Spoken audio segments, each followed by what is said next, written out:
Kalifati Abasid ishte kalifati i tretë që pasoi profetin Muhammed. Ai u themelua nga një dinasti me përardhje nga xhaxhai i Muhammedit, Abbas ibn Abdul Muttalib, nga i cili dinastia mori emrin e saj. Ata sunduan si kalif për pjesën më të madhe të kalifatit nga kryeqyteti i tyre në Bagdad, në Irakun e sotëm, pasi përmbysën kalifatin Umayyad në revolucionin Abasid në vitet 750 apo 132 Hijri. Kalifati Abasid fillimisht e përqendroi qeverinë e tij në Kufa, Iraku i sotëm, por në vitin 762, kalifi Al-Mansur themeloi qytetin e Bagdadit, pranë kryeqytetit të lashtë Sasanid, Ktesifon. Ardhja perandorisë abaside i hapi udhë një periudhë të begatisë ekonomike, që çoi në një rigjallërim të jetës urbane dhe në shtrirjen e tregtisë dhe industrisë jo vetëm brenda hapësirave abaside, por njëkohësisht anëmban botës së Islamit. Bagdadi, i ushqyer nga prodhimi i sistemeve të ujitjes të kontrolluar me kujdes të rrjedhës së poshtme të lumit Tigër dhe Eufratit, u bë një qytet i madh kozmopolitan, popullsia e cilit mund të ketë arritur në 1 milion në shekullin e 9. Kryeqyteti Abasid formoi qendrën e një rrjeti të gjerë tregtar, që e lidhte atë me Kinën, Indinë, Afrikën dhe të rajonin mesdhetar.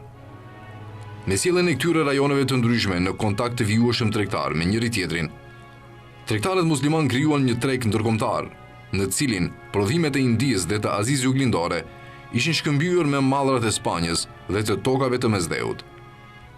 Qytetet u bën qendra prodhimi dhe konsumi, dhe jeta urbane lulëzoi në portet tërë gjallëri e aktivitet, si Fustati, Almeria në Spanjë dhe Basra, shtëpia e Simbad Detarit në rrëfimet e 1001 netëve. Tregtia e largësive të mëdha e karvaneve i rilindi qytetet ekzistuese në brendësi të territorit, si Damaskun dhe Halepin, dhe krijoi rritje tregtare dhe popullsi tepër të madhe në Merv, Semerkand dhe Buhara, qytetet lindore që shërbyen si ndalesa përgjatë rrugës së Mëndafshit për në Kinë. Tregtarët u shfrytzuan mundësitë tregtare të zgjerimit të tregut ndërkombëtar për të vënë pasuri të madhe.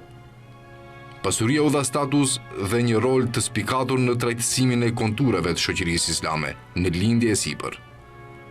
Prodhimi i shtuar bujqësor nxiti lindjen e qendrave të mëdha urbane dhe kontriboi për begatinë e jashtëzakonshme që i karakterizoi perandoritë islame nga shekulli i 8 në të 12-tin.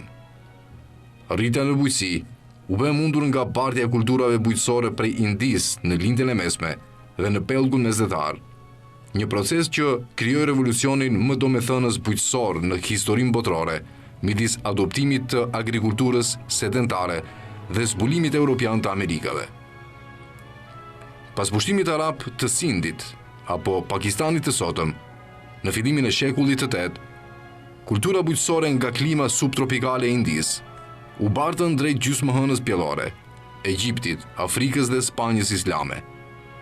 Kulturat bujqësore të shtëna rishtas në gjithë këto rajone u bën prodhime të tilla bazë, sa ne tani priremi të mendojmë ato të kenë qenë pjesë e peizazhit të kultivuar që prej antikitetit klasik.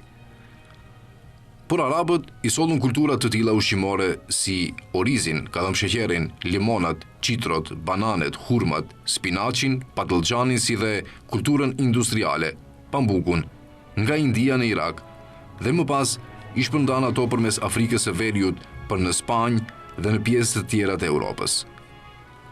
Nëpërmjet pushtimeve të tyre dhe popullimeve të rajoneve të ndryshme klimatike dhe vendosjes së rrjedheve të tregtisë që i lidhnin këto rajone, arabët, ekzistenca afërt para islame e të cilëve nuk ishte bashkëshoqëruar përgjithsisht me bujqësi sedentare, vepruan si katalizator për një revolucion të fuqishëm bujqësor.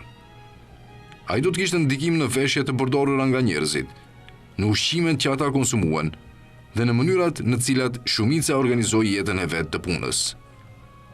Pasuria nga bujqësia dhe tregtia i dha mundësi shoqërisë së lartë abaside të rrethohej me luks të origjinës rajonale dhe të largët. Një model i patronazhit mbretëror u erdhi në ndihmë artizanëve, mjekëve dhe shkrimtarëve, veçanërisht poetëve arab. Tregtarët e pasur dhe funksionarët e rangut të lartë në Bagdad dhe në kryeqytetet provinciale e imituan këtë model. Ai kontriboi në lullëzimin e gjerë të një kulture shkencore dhe një letërsie të pasur, dhe ngulitën në një segment të caktuar të shoqërisë islame nocionin se, për të qenë i madh dhe i fuqishëm, nevojitej më tepër se një ushtri. Po ashtu, nënkuptonte pasjen e një oborri poetësh, dietarësh dhe mjekësh. Sundimtarët lokal do të inkurajonin dhe mbështesnin në shekujt pasues letërsinë dhe diturinë, ndërsa kërkonin ndarje politike nga kalifi Abasid, duke treguar se aspiratat e tyre për pushtet ishin mbështetur fort në traditën e lartë kulturore islame.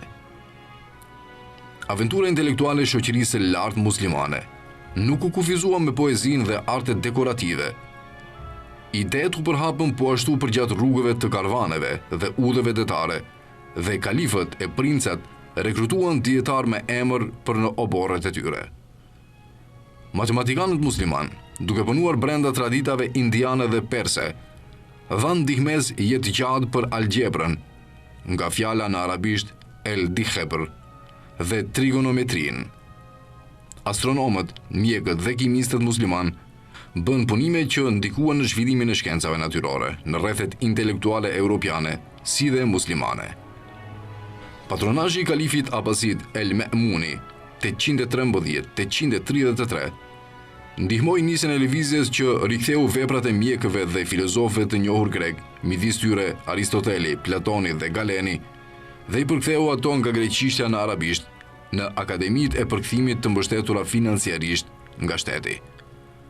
Prania e traditës klasike greke në botimet në arabisht i detyroi dietarët musliman në një traditë filozofike me qendër njeriun dhe të nxjerrin dy prej komentuesve më me emër aristotelian të lindjes së mesme, Ibn Sinan, i njohur në perëndim si Avicena, një mjek i punësuar në një numër oborresh mbretërore në Iranin lindor, dhe Ibn Rushdin apo Averrosin, një jurist musliman nga Kordova.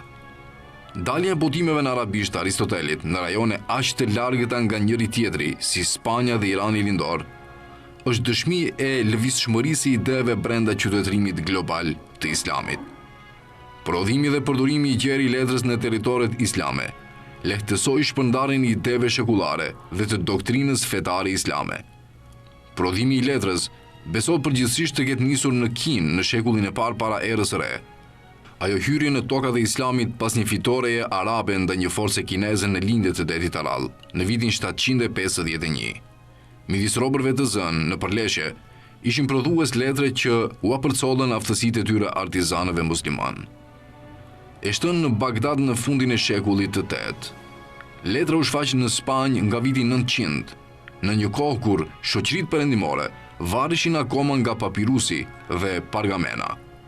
Prodhimi i letrës do të përhapej brenda shekullit tjetër anëmban botës së islamit. Islami u bë një qytetërim global nga shekulli i 8 e këtej, në cilin dija, teknologjia dhe shijet artistike që në bartur poshtë e përpjet, fund e krye një hapësire të gjerë. Për shkak të larmisë dhe shtrirjes së territoreve, në cilat Islami u bë një forcë spikatëse fetare, një shumëllojshmëri praktikash dhe interpretimesh rajonale, u dhanë karakteristikat veçanta kulturave islame në pjesë të ndryshme të botës. Asnjë njësie vetme politike apo kulturore nuk e përqafoi tërësinë e Islamit. Disa studiues vënë tani në dukje ekzistencën e një sër islamove që bashkëjetojnë në diversitet të gjallërishëm, ndonse të bashkuar në pranimin e mesazhit të Kur'anit dhe në kërkesat thelbësore të ritualit.